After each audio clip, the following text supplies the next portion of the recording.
Here now with more. Trump's legal spokesperson, Alina Habba. She was in the courtroom today. Alina, let's get your overall take.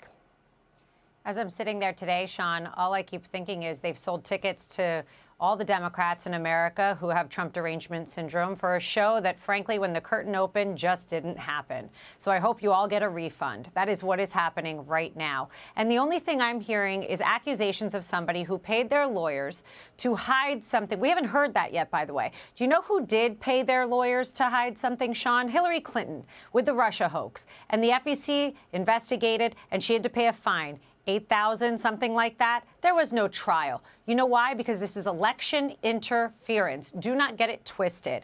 What we are seeing is 100% them afraid that Trump is and probably will beat them. He is beating them in court. He is not campaigning, and it is petrifying everybody that has done wrong against any Republican and, frankly, Americans in this country. It's a joke. All right. So where do you see the trial as you sit there every day? And again, unless you can identify it for me, I don't even know what the second charge is. I've yet to see any evidence that Donald Trump committed any crime. Every respectable legal scholar that I know, even people on fake news CNN and then the mainstream mob media, they're recognizing as a matter of law, there is no case. However, what is the reality that you're facing, the president is facing, and everybody's facing? And that is a New York City jury, where 9 out of 10 New Yorkers are registered Democrats, and most don't like Donald Trump and didn't vote for him in 2020. So that's the reality of what he's facing. I don't think this was a fair venue. I don't think he can get a fair trial. I don't think this is a fair judge. And I think it's all playing out the way probably Alvin Bragg hoped it would. Well, that's 100% right. They intentionally choose these venues. If you look at all the venues that he's been carried and indicted into, they're all blue areas, right? D.C., look at what's happening with Fannie.